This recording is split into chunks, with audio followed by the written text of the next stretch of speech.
कर्म मुझे बांधता नहीं, क्योंकि मत करेंगे। सम्मानित व्यक्ति के लिए अपमान मृत्यु से भी बदतर है। कर्म योग वास्तव में एक परम रहस्य है। कर्म उसे नहीं बांधता जिसने काम का त्याग कर दिया है। सदैव संदेह करने वाले व्यक्ति के लिए प्रसन्नता ना इस लोक में है ना ही कहीं। क्रोध से भ्रम पैदा होता है, भ्रम से बुद्धि व्यग्र होती है। जब बुद्धि व्यग्र होती है तब तर्क नष्ट हो जाता है। जब तर्क नष्ट होता है तब व्यक्ति का पतन हो जाता है। स्वर्ग प्राप्त करने और वहां कई वर्षों तक वास करने के पश्चात एक असफल योगी का पुण्य एक पवित्र और समृद्ध कुटुंब में जन्म होता है। केवल मन ही किसी का मित्र और शत्रु होता है। प्रबुद्ध व्यक्ति के लिए गंदगी का ढेर, पत्थर और सोना सभी समान हैं। निर्माण केवल पहले से मौजूद चीजों का प्रक्षेपण है। मैं सभी प्राणियों के हृदय में विद्यमान हूँ। ऐसा कुछ भी नहीं, चेतन या अचेतन, जो मेरे बिना अस्तित्व में रह सकता हो। सभी अच्छे काम छोड़कर बस भगवान में पूर्ण रूप से समर्पित हो जाओ। मैं तुम्हें सभी पापों से मुक्त कर दूंगा।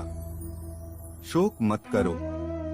किसी और का काम पूर्णता से करने से कहीं अच्छा है कि अपना काम करें, भले ही उसे अपूर्णता से करना पड़े।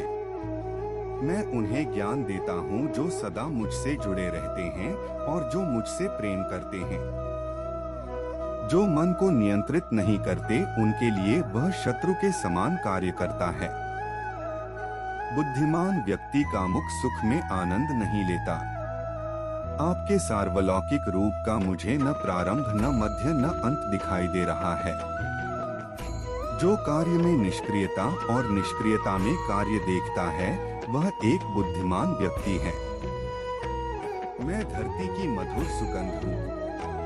मैं अग्नि की ऊष्मा हूँ। सभी जीवित प्राणियों का जीवन और सन्यासियों का आत्मसंयम हूँ।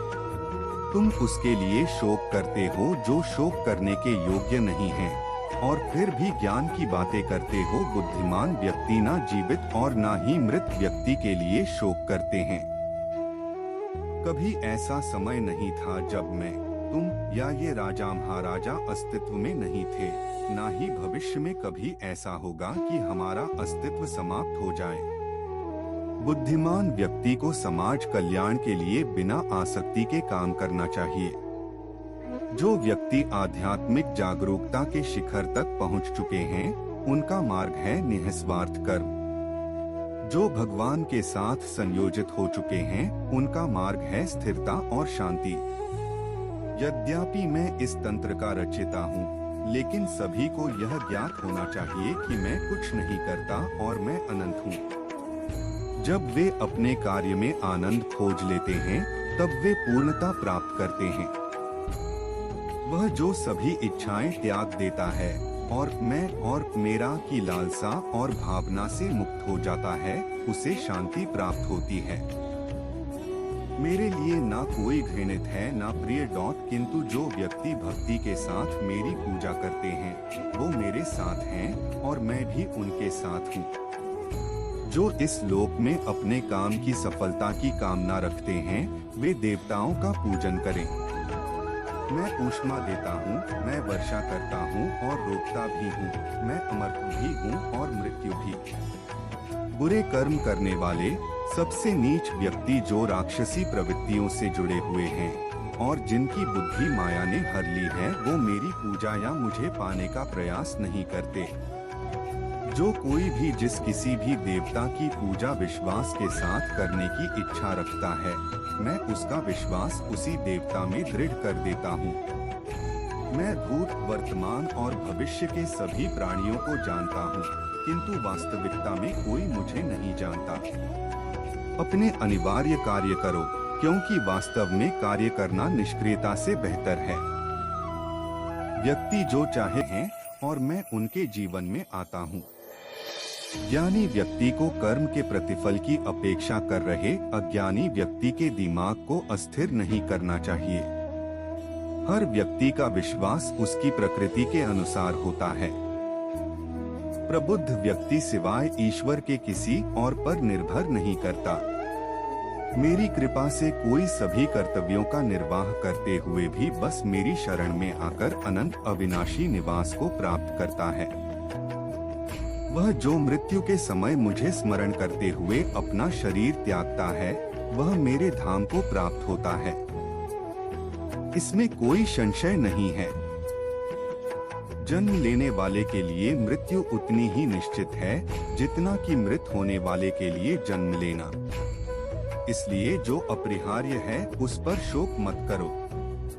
अप्राकृतिक कर्म बहुत तनाव पैदा करता है। वह जो इस ज्ञान में विश्वास नहीं रखते, मुझे प्राप्त किए बिना जन्म और मृत्यु के चक्र का अनुगमन करते हैं। भगवान प्रत्येक वस्तु में है और सबके ऊपर भी। ज्ञानी व्यक्ति ज्ञान और कर्म को एक रूप में देखता है, वही सही मायने में देखता है। मैं आत्मा हूँ जो सभी प्राणियों के हृदय दिल से बंधा हुआ हूँ। मैं साथ ही शुरुआत हूँ, मध्य हूँ और समाप्त भी हूँ सभी प्राणियों का। सन्निहित आत्मा के अनंत का अस्तित्व है, अविनाशी और अनंत है। केवल भौतिक शरीर तथ्यात्मक रूप से खराब है। इसलिए हे अर्जुन, लड़ते रहो।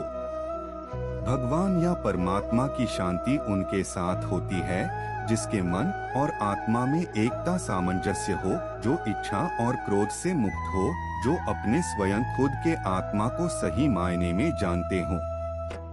ऐसा कोई नहीं जिसने भी इस संसार में अच्छा कर्म किया हो और उसका बुरा अंत हुआ है, चाहे इस काल में हो या आने वाले काल में। कृष्ण की आंखों में राधा ही राधा नजर आती है, मानो कृष्ण की आंखें राधा की थाती है।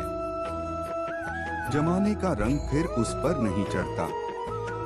जिस पर कृष्ण प्रेम का रंग चढ़ जाता है, वो सभी को भूल जाता है जो सावरे का हो जाता है।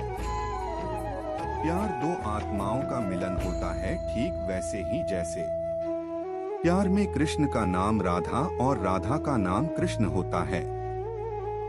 राधा ने किसी और की तरफ देखा ही नहीं। जब से वो कृष्ण के प्यार में खो गई, कान्हा के प्यार में पड़कर वो खुद प्यार की परिभाषा हो गई। पूरी दुनिया मोहमाया में खोई हुई है, मेरे कान्हा बस मैं ही हूँ जिसे तेरी माया जकड़ न पाई।